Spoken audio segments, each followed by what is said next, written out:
Hi, I'm Allison James. I'm with Century 21 Bamber Realty, and I've been helping people buy and sell homes for 20 years in Calgary, and I love what I do. When we get married, we don't get married with the intention of getting a divorce.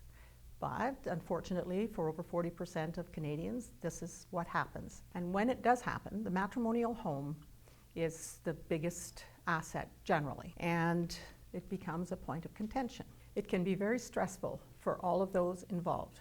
The best advice I can give at this point, now that the decision has been made, is to keep calm and carry on because you've already made that decision. The big question is, what happens to the family home? Should it be sold? Should you choose to live together in the home and live in separate spaces, or buy the other one out? The fear and uncertainty can be overwhelming, both in the selling of the property and in buying when you move on. I know from experience how challenging this can be. Also, I've helped a number of my clients go through this whole process. Assuming you have a separation agreement in place, there are a few points to consider. Do you sell the house? Is one partner willing to buy the other one out? And how does that look? That's what I did. I bought my ex out. If you decide to stay and live there together, you would need to make agreements as to who's responsible for what expenses and the maintenance, and figuring out a way to live amicably together. A couple of reasons that might make sense for you to stay in the home would generally be the children. They wouldn't want to be uprooted from their schools, so it may be in best interest to continue living together, or for one partner to buy the other one out. If you're buying out the matrimonial home, then you should get an appraisal done at the time dated from the time of separation. And that way you would have a fair market value to work from when it does sell at a later date, or whatever the agreement would be. When divorcing, it can be mortgaged with a 5% down payment. And it also, keep in mind though, that the person buying the other one out would need to qualify on their own income. Sometimes the reverse mortgage can work depending on the equity in the home and on the age of the couple. A lot of people aren't familiar with this, but it would be a good thing to talk to a mortgage specialist about. Or there's actually the program called CHIP, and that's where you would need to get your best advice on that. If you're both in agreement to sell your home, you need to establish a timeline. This can be based on your own situation, because every person's scenario is different. Timelines would depend on how amicable it is,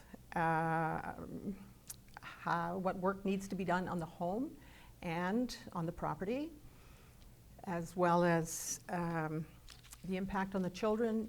You may want to work around school schedules or a change of work scenario. To start the process, you would interview a realtor or two, finding someone that you trust, someone you feel has your best interests at heart, and can provide you with the neutral, level-headed, step-by-step instructions.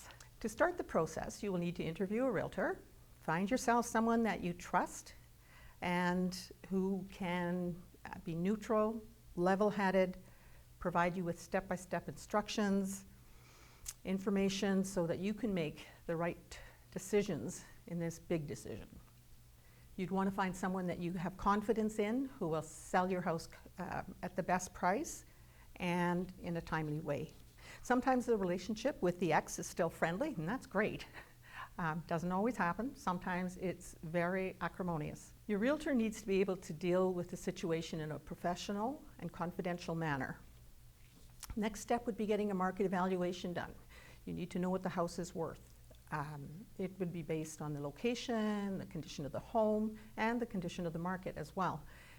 What has sold, what hasn't sold in your neighborhood. Also, your goals matter.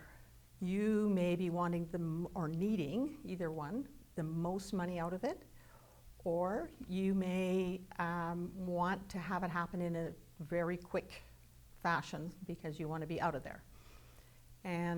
Or the possession date can also be another factor, because you may be wanting to work around the school cycle that your children are in, and that's important to keep in mind. Then your realtor would do a review of the home to see what needs to be done. Sometimes there's minor repairs, sometimes there's major repairs.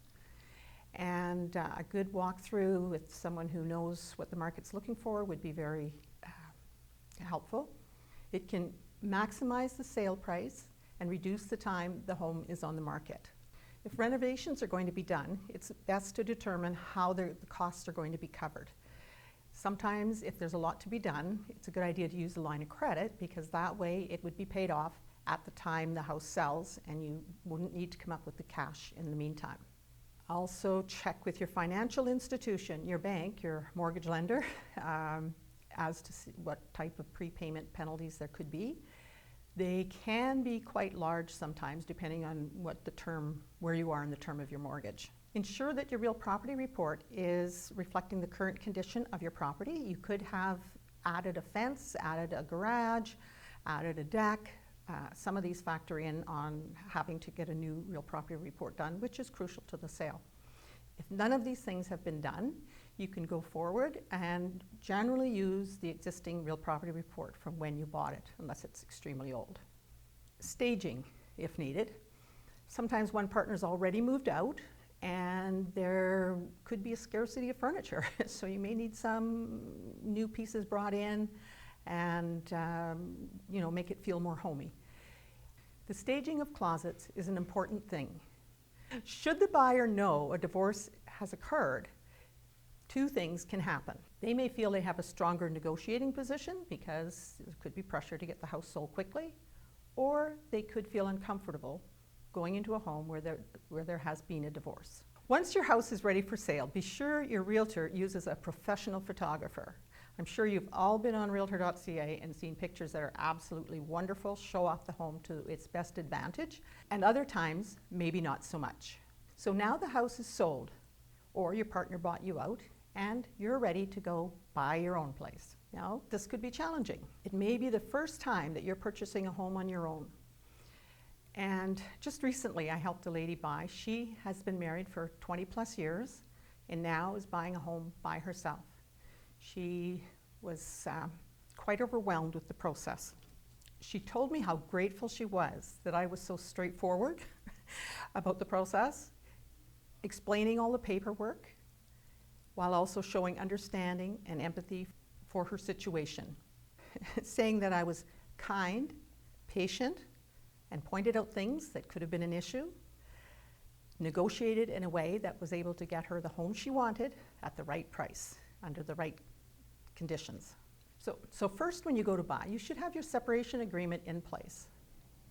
Or the divorce could be done as well, but at least the separation agreement in place. The separation agreement will also deal with your dower rights, so that if you purchase a home, your spouse can't put claim on it. This would be something to talk to your lawyer about, to get a dower release if there's no separation agreement in place. You would want to talk to a mortgage specialist so you'd know what your purchasing budget should look like, and then start getting all the paperwork together for that they need in order to get you pre-qualified for your mortgage. Then you contact your trusted realtor, and hopefully you had a good experience with the one helping you sell your home, and that person would understand your situation and needs and help you go forward. But if not, or if you want to use someone different, then talk to your friends for who they've used, who would be that they trusted. The fun part is making a list of your must-haves and your wish list. Must-haves, maybe you want a garage or indoor parking, or it might have to be pet-friendly where you're moving to. And the wish list would be, the little extras, like maybe you want granite countertops, or maybe you would like an ensuite or a hot tub or some of those things. Communicate with your realtor so she or he knows exactly what it is that you're hoping to accomplish, and they can give you some guidance. Go house hunting. When you find the right house, your realtor will give you guidance on how to make a strong offer, showing you comparable properties that have sold, that haven't sold, or that are still active on the market. Making sure you're protected with appropriate conditions, and negotiate in good faith on your behalf. Earlier this year, a client I'd helped sell the marital home last year when they got divorced kept telling me that, and that she came to me now to buy her home now on her own. And she kept telling me that she couldn't believe how much work it was trying to buy a home by herself. It didn't feel like the same experience she had had when she was buying as a couple. And then she thanked me for that, so that was nice.